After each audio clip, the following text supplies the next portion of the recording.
Please be showered. Please be showered. Please. Hello. Oh my God. Are you serious? I mean, you look awful. No, I'm doing great. I'm on the best programming sprint of my life. For the last 45 days, I haven't left my computer except to pee and sleep. Well, maybe leave once to wash yourself? Wait a minute. Where's Ian? No, we're not doing this. If We're not he's doing the not power here, then play why thing. am I Look, I'm here? gonna call him now, okay? Okay, well, I'm gonna go put a bra on since you need these meetings to be all fancy or whatever. It's not fancy to wear undergarments to a business meeting. You know what? Just go put on the bra. Put on the bra. It's unbelievable. It's like, just be human. Taking my cue from David Brittlesby of Mythic Quest, I showered and put on a bra for my Zoom interview with Megan Ganz and David Hornsby. She's one of the writers and co-creators of Apple TV's Mythic Quest, Raven's Banquet, and he's a writer and star of the show. And today, I'm leaving cinema behind to look at gaming and how to create a show while in quarantine.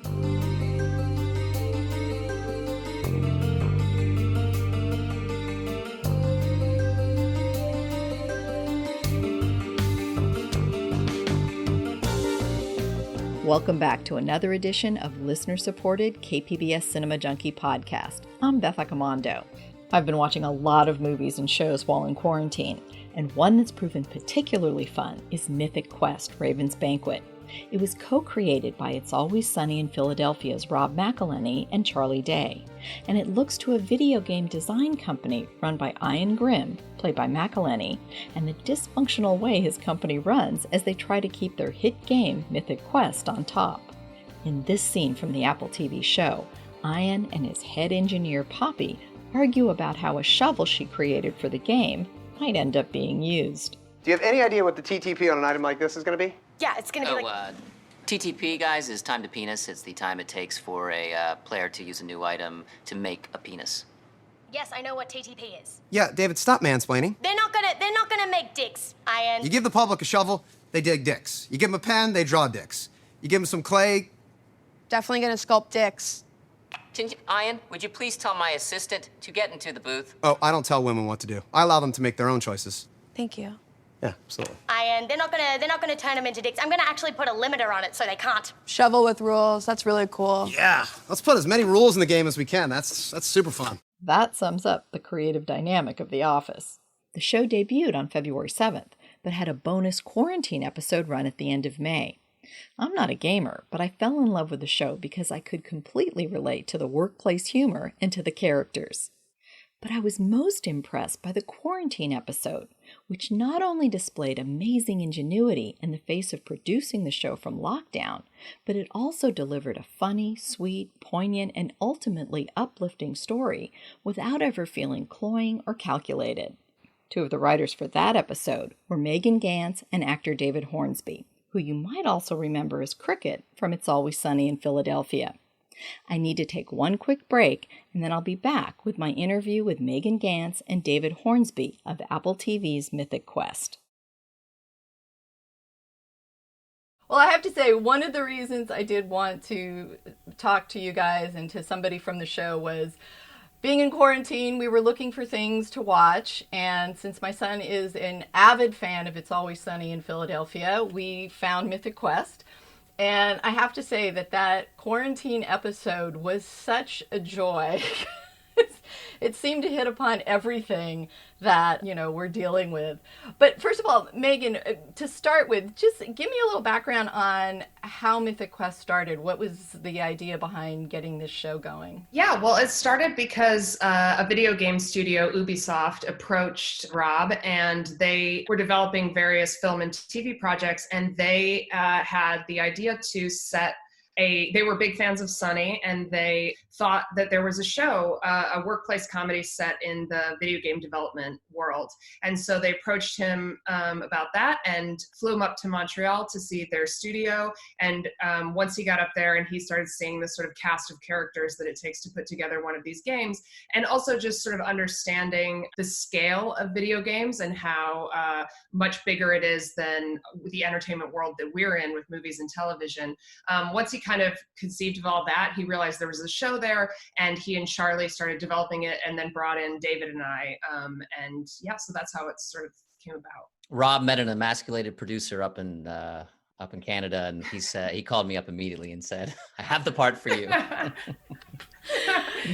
So were any of you actually gamers before this all started? Was there somebody who, had some insight into that world before Ubisoft contacted them? David, you play FIFA. I don't.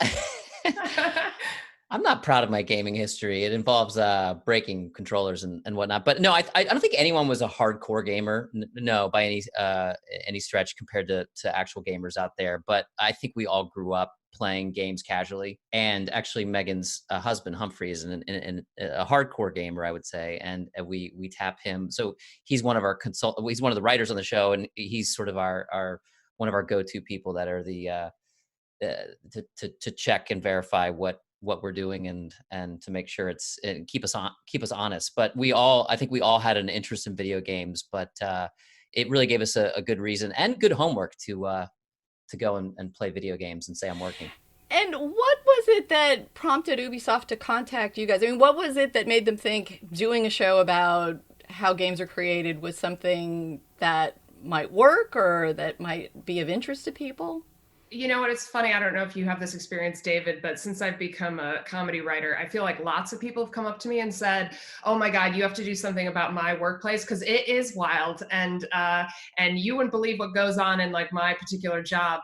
And it just so happens that I think Ubisoft was right about it being really fun and weird and sort of these big egos trapped in a world where nobody's paying attention to their names, but they all play the games.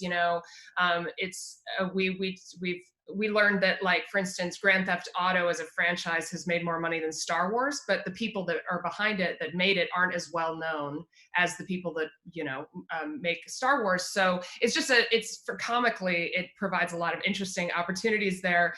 So yeah, I think that they were correct. And I think like, we also, once we started learning about it, we thought it was something that could feel more universal. The workplace that they're in we could do it in such a way. And I think part of it is because we have a writer's room that's half hardcore gamers and half like people that are, wouldn't consider themselves gamers. And that's why we try to that's how we try to make the show more relevant to everyone, because you might see your workplace in it, for instance. Yeah, I think it's you have a good idea for a show when you feel like you can tell specific stories that you can't tell sometimes in other shows, ones that are both universal, but also give you a very specific plots. And I think here with this world, we found that there's just so much to draw from that we can sort of mirror what's going on in the video gaming industry, as well as what's going on sometimes in our world. And, anything from, using a media platform, social media platform, for example, that connects so many people globally, and the responsibility a company has, even though they say they're just an intermediary, which we explored some women in gaming, and equality in the workplace. So there was just some both universal but also very specific stories we could start to tackle. It's also a culture, much like TV and entertainment, that is a cult of personality. And for example, my character is the executive producer of the show. At the same time, everyone, and technically the boss of everyone. I'm the go-between. I'm the sort of the last person that talks to the headquarters in Montreal, but Rob's character, Ian, he is the cult of personality, and ultimately that wins out. And there's just something really fun about that. And the idea of obviously the narcissism and everyone being attracted to, no matter who's right and who's more responsible, to the person that's the most charming.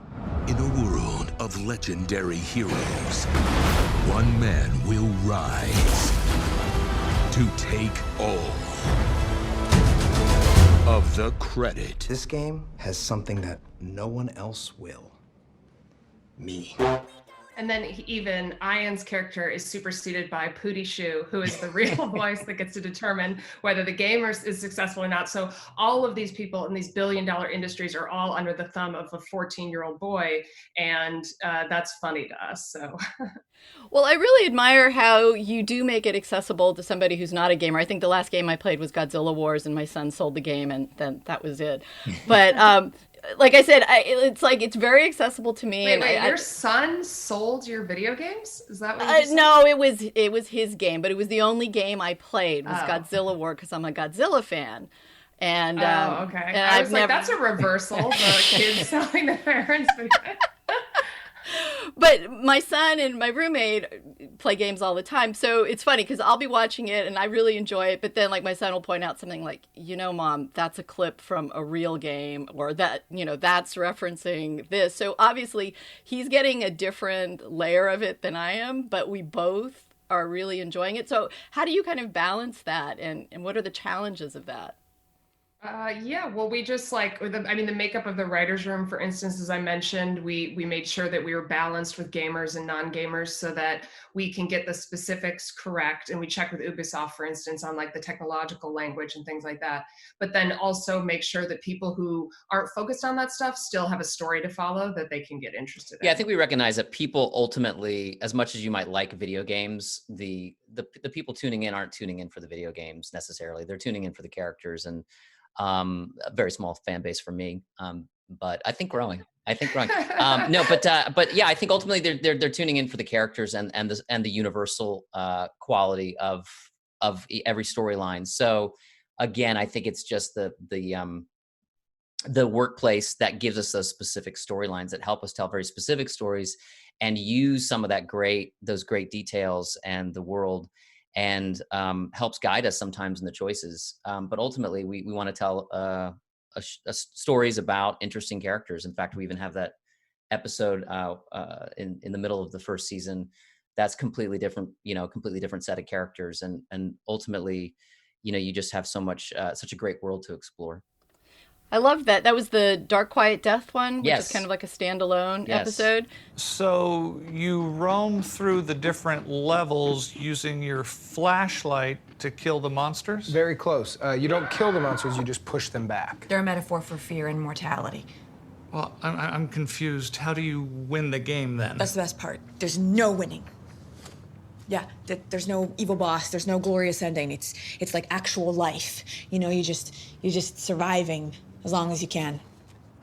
That was fabulous. And I love how it ultimately plays back in to the series, but it was a really nice piece that I was recommending the show to someone and they were like, I'm not sure. And I said, okay, well, you could watch this one that's kind of a standalone that gives you a sense of the flavor of it.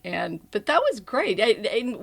How did you decide to do an episode like that? What made you want to kind of create that standalone piece? Well, I think we had just noticed that, it seems like with streaming services now, shows, comedies, series are stepping outside of the box as far as what it is that they feel they can do within a season, not only a number of episodes and the time and length of each episode, but just having sort of one-off throwback, something like completely out of left field, because I think you're appealing to an audience that's binging now as opposed to coming in every week at a certain time. And so it hits them differently when they're on a run of 3 or 4 episodes in a row and then they get to this one that's completely not in the same world. You can just do stuff like that. So we'd always thought, well, it would be cool if we did a standalone episode that was just about the video game world in general. And actually that particular episode started with us talking about wanting to do an episode about video game marketing and the way that video game marketing has evolved over the decades. I just went to a really wild meeting with marketing. They're vampires. Parasites. But some of the research they did, when you actually go over all the analytics of everything. Like focus groups? Yeah, some of the focus groups they did, but they actually... We agreed we weren't going to do any focus groups. And we're not doing focus groups. They're doing focus groups. Because they're imbeciles. Morons. But they came up with some interesting stuff that we don't have to take. Great.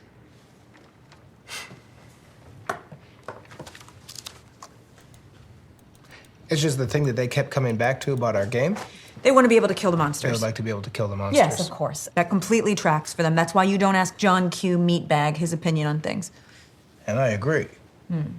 But Montreal thinks that would bring in tons of new people to our game. Eluding the inevitable is what our entire game is about, right? So if you all of a sudden can kill the monsters, that changes all of that. That's not our game. If the monsters die, our game also dies. Yes? But if we had the art department make the monsters look like your mother, would you be okay with a wholesale slaughter then? We both know there aren't enough pixels in the world to capture a monster of that magnitude. So true. And then after having broken that for a while, I think we had just sort of collectively were like, well, nobody's going to care about this, because the people that aren't tuning in that really care about video games or history or advertising history are going to watch this and go like, yeah, but so. And so then we injected in this romance. Okay, picture this. You and me in here, toiling to bring our bleak message of fatalism to all the little boys and all the little girls suffering from unearned optimism.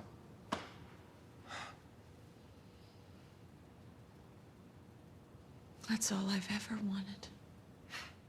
These two people who are following one game, so we could still see the way that the marketing affects the game and the rise and fall of, it becomes super successful because it has, these commercials and it airs during X-Files and like all of that stuff. But yet, what does that do to the quality of the thing that they're making? And that sort of thematically links up with what we were talking about for the entire season between Ian and Poppy. Two people have come together to make this product, which they're always supposed to put first and they're supposed to prioritize, but ultimately other things get in the way. And it's a question of commerce and creativity and all of these things that we're balancing out. So once we honed in on it being this romance, this death of this game, but also this romance, then we started really seeing how it would appeal to most people, and also the ways in which it thematically linked back with the rest of our season. And because we, one of the nice things about working on streaming as opposed to network television, we write all the episodes first before we shoot them. So once we cracked that, we had an ability to then go back and sort of layer things into the season as a whole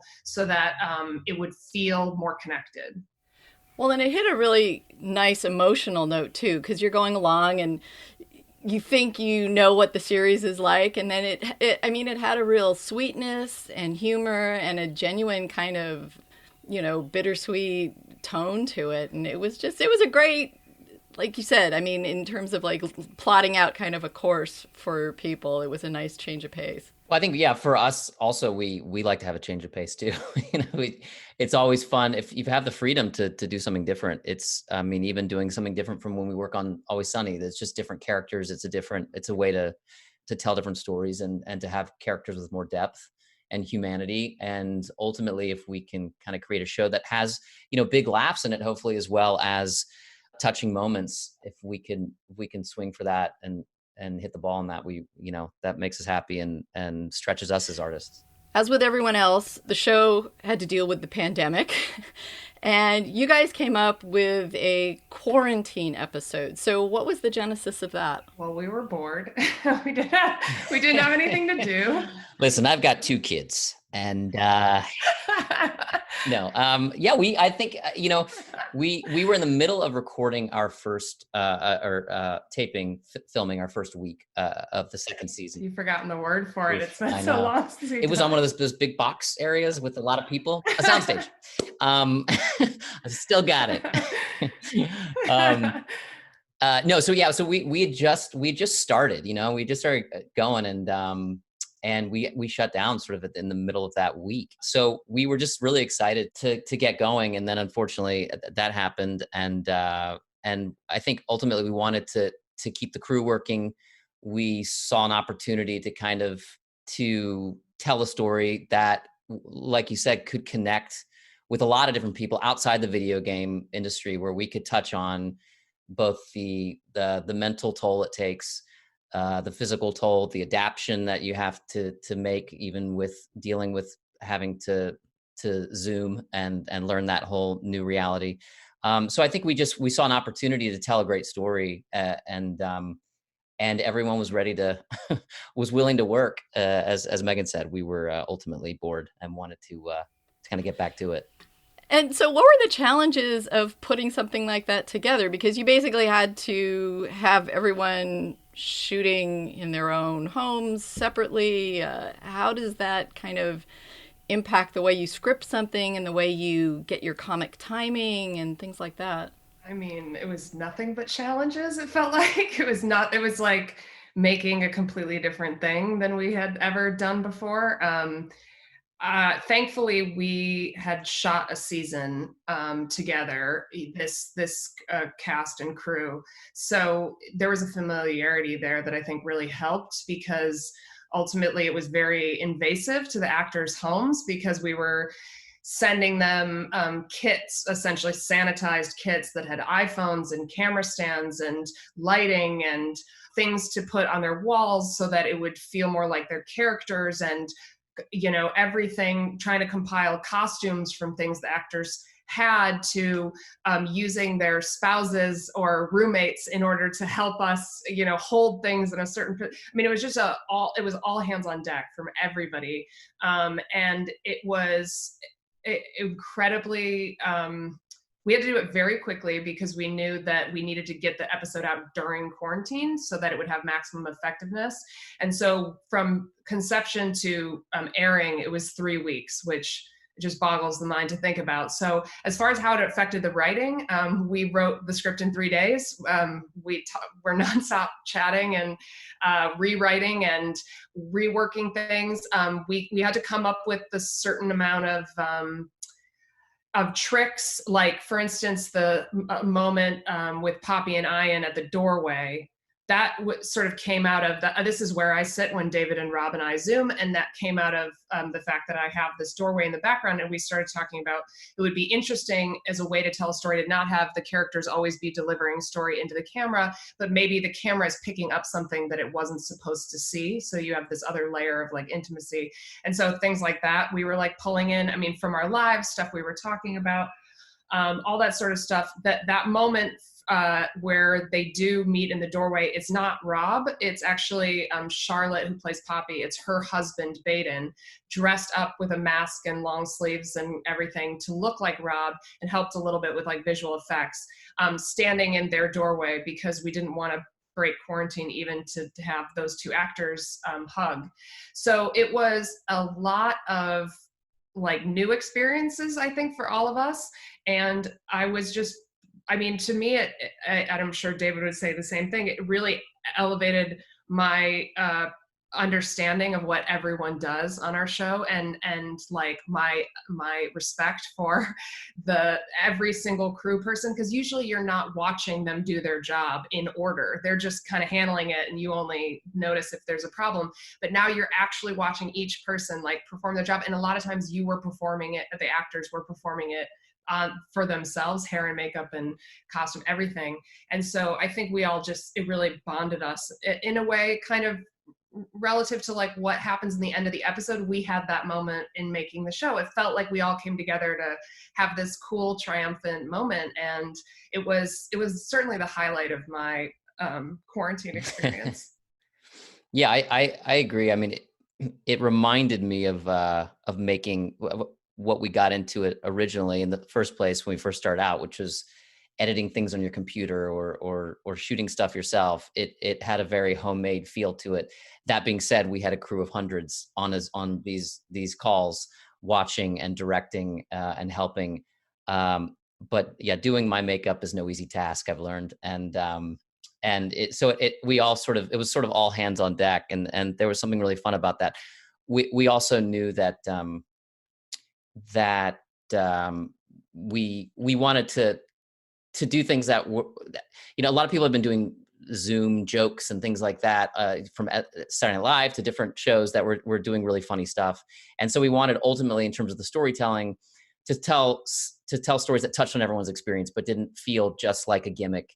And so I think that's conversations we had in the beginning of what can we do that will connect with people, hopefully. And even if you're not in the video game industry, everyone can identify with that moment in quarantine that you've had. That doesn't just feel, because the gimmick thing of being on Zoom will fade fast. And what can be sort of interesting stories that we can tell that everyone can identify with. So those were some of the conversations we had in the half hour or so before we had to write it. Well, I have to say that the business with F. Murray Abram, it totally described everything in my family Zoom meeting that we do every single day, and I died laughing watching that. Look at the video icon on the bottom left and then click that. Oh yes, here. Yes, I can see you. Perfect. Oh wait, I can't hear you. No, there's no audio. Okay, click the unmute button, bottom left. No. This is an audio FaceTime. Do you see me now? I just Facebooked you. I mean, the amazing irony of those scenes is that in order for us to capture them on film, F. Murray Abraham had to deal with an impressive amount of technology. You know what I mean? He had to set up his own camera, adjust all the features, connect. Like, it was the stuff that he had to do to get to the place where he could pretend to not understand technology is like mind blowing. And he was such a good sport about it. Stop pressing buttons. Let me try this. No. Ah, that's better. What are you doing on the other side? Hold on. Let me try something else. Just stop. No, just stop pressing buttons. How's that? Is that better? Just leave it the way it is. This is insane. This is truly... Hey, I see you. You see me? No, I mean, yeah, sure, but you're a panda. A what? A panda. A panda? You must have pressed the wrong button, okay? Because you were just pressing buttons. There's an echo. The rehearsals were very similar to the actual on-screen. So Yeah. in a way, we were like, can we just use this? This feels very similar. Can we just capture this? No, we can't capture it because we're trying to set up his camera so that we can't capture it. That must have been an amazing task for your editor, putting that all together. Yes. Yeah. Yeah, and even editing was like a new process because it would be like the editors would FaceTime us and then show us their screen so we could watch clips and then give notes. And I mean, that was even new because usually we're sitting right next to them, you know, being able to run stuff back. And so every single person that was involved in that production absolutely worked their butt off. I mean, they earned the money for those weeks for sure. And whose idea was it to come up with I don't know if this is a spoiler, but whose idea was it to come up with this kind of Rube Goldberg device that ends the piece? Because I thought it was a really great way to show people coming together, but without kind of that overt sentimentality you sometimes get when it's this very forced sense of like, oh, we're coming together and, you know, sharing this moment. But it was really creative and clever and fun, and it was sweet too. I mean, at the end of that thing, I think we were all kind of like just a little teary-eyed going like, oh, it's just what we needed. Yeah, I think we wanted something at the end that would be uplifting. Ultimately, you know, even we have, you know, a couple of our characters feeling isolated, et cetera, and dealing with those emotions. But then ultimately we wanted to end on something that felt like, you know, even though we're going through all the separate, we are also going through it together, and we can work together to make this as a good a situation as possible, and that ultimately we're all connected. So I think that's just, it came out of us wanting to do something that ended on a uplifting note. And I think we weren't, you know, the degree of difficulty in that execution was high. Because if it didn't, Yeah, we did think about that. No, we didn't. When we came up with the idea, I was just like, wouldn't it be cool? But our production designer is awesome, and he was really into. I think he said, "Oh, me and my son are really into all these Rube Goldberg." You know, there were videos that were circulating certainly at the time that were Rube Goldberg things that were just one guy doing these really complex Rube Goldberg machines, and so he was super excited to dive into it and come up with each person's different little piece of the puzzle. Dana, here we go. This is what I want you to do. On the count of 3, I want you to poke the bottom left side of your screen. Got it? Okay. 1, 2, 3. Rachel, grab a chip. Shit, that was better. That was cool. Can we do it again? If you want this to be really cool, we're going to need more people. Preferably men.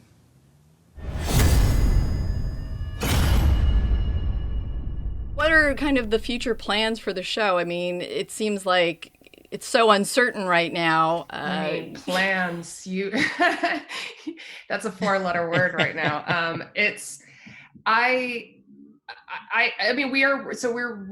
Season 2, we had written completely, and we were about to go in production, as David said, and we shut down a weekend.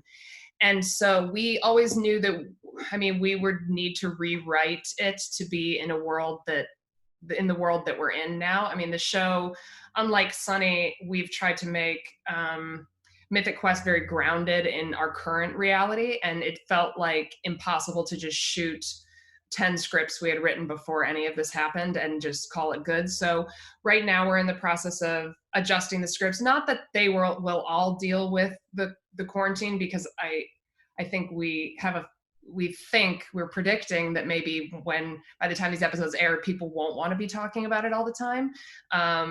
But because we don't even know when we're going to be allowed to shoot them. But it is a very uncertain time right now, because there's also a thing with comedy where you don't want to sit on it you don't want to write it all and then sit on it for months and not do anything with it, because there's a sort of liveliness. I think I read a quote once of describing comedy as like a frog, like if you endlessly dissect it, it dies in the process. Like that's the sort of thing. You kind of got to let it go pretty quickly. So I think we're just waiting for any kind of news for how we're going to shoot any of this, but I'm very excited about season 2. I love all the stuff that we're writing. It's with an ensemble. I think the second season is one of the most exciting seasons, because you've established the central relationship of the show, which is between Poppy and Ian, and now we have this ability to flesh out all these great ensemble characters we have, and so I'm excited to do all of that when and if we'll be able to gather again. Well, it's just funny because I was talking to one of the writers from The Walking Dead, and he said they've hired an epidemiologist now on staff. Wow. It's like, is that where the future is? Yes. I mean, that's interesting for that show too, because it is in a way about something that's spreading. Yeah, we don't know, honestly. I mean, that's probably the honest answer, is that just like the rest of the country and the world, we don't know when we'll kind of get back to some sort of normal. Our job involves putting 200 people in a room at close proximity, and especially if you have anything with background actors, then you're bringing in a bunch of people, and that has to all be considered and weighed, and we all have to feel comfortable with and follow certain guidelines. So all that is to say that we don't know really right now, but hopefully we can get back to it in some form as soon as possible, because we have these stories that we want to tell and that we're excited for people to see, and people are just going to need more content. Honestly, want to watch more things. So hopefully we could find a way to provide that, but we will see. And one last question for both of you: can you talk about the particular style of comedy? And I know I don't want to dissect the frog too much, but you guys have a really great way of, it's like you tackle stuff that's very contemporary and you deal with issues that are serious, but you also have this irreverence about dealing with it too. And I just really admire the style of comedy in this and in It's Always Sunny. And I don't know if you have some sort of approach or some sort of way of describing how you think you tackle it. I mean, I would say that it's hard because we just try to make what we think is funny. And that comes with a certain sensibility from just having worked together for a long time. And I think, so I think that it always starts with that, of like, well, what do we think is interesting or funny? Then after that is what is something interesting to say, that gives a compelling argument to both sides, something that can feel like it has something more to say than just being funny, ideally, which is, we do a lot of obviously satire and Sunny, and a lot of that comes from Rob and Glenn and Charlie as well, certainly. But I think ultimately, we just try to say for ourselves first, like, do we find it funny and interesting, and go from there. Yeah, I'd agree with that. I think if you chase what you think the audience might like, I think that there's a certain, they can tell that there's a certain amount of pandering involved, and that doesn't affect people as well as when you open yourself up and tell stories. So for instance, the quarantine episode started with a lot of Rob and David and I talking about, I mean, we were anyway, but our experiences during the quarantine, and coming from that place of like, what was our reaction to it, our emotional, what's honest for us about like how it felt, and then thinking about these characters that we've created and extrapolating from there, as opposed to thinking about, well, what does the audience need to hear right now?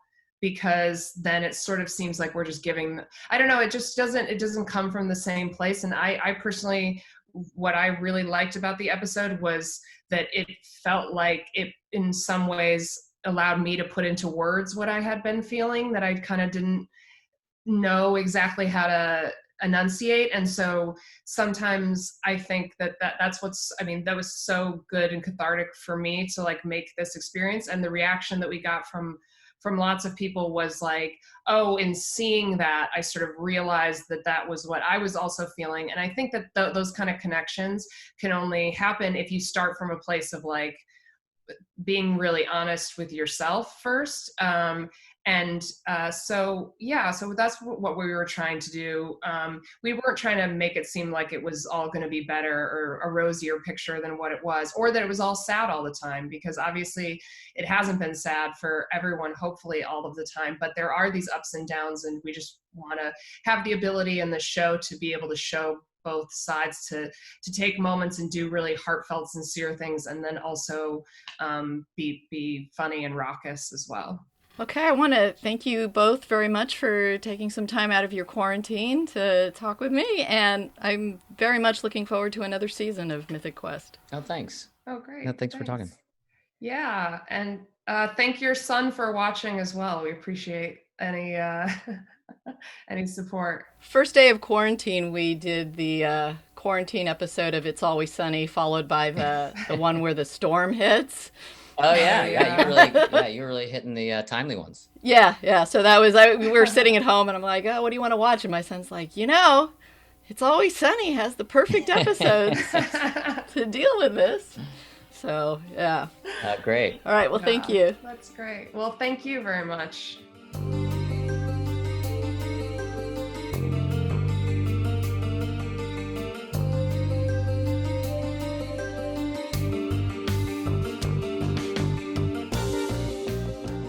That was Megan Ganz and David Hornsby, two of the creative forces involved in bringing Mythic Quest to life. The show's first season and bonus quarantine episode are available on Apple TV, with season 2 planned for release next year. Thanks for listening to another episode of Cinema Junkie. If you enjoy the podcast, please recommend it to a friend. That's the best way for us to expand the audience. I'll be celebrating my 200th episode soon and need to decide what topic would be appropriate. So till our next film fix, I'm Beth Accomando, your resident cinema junkie.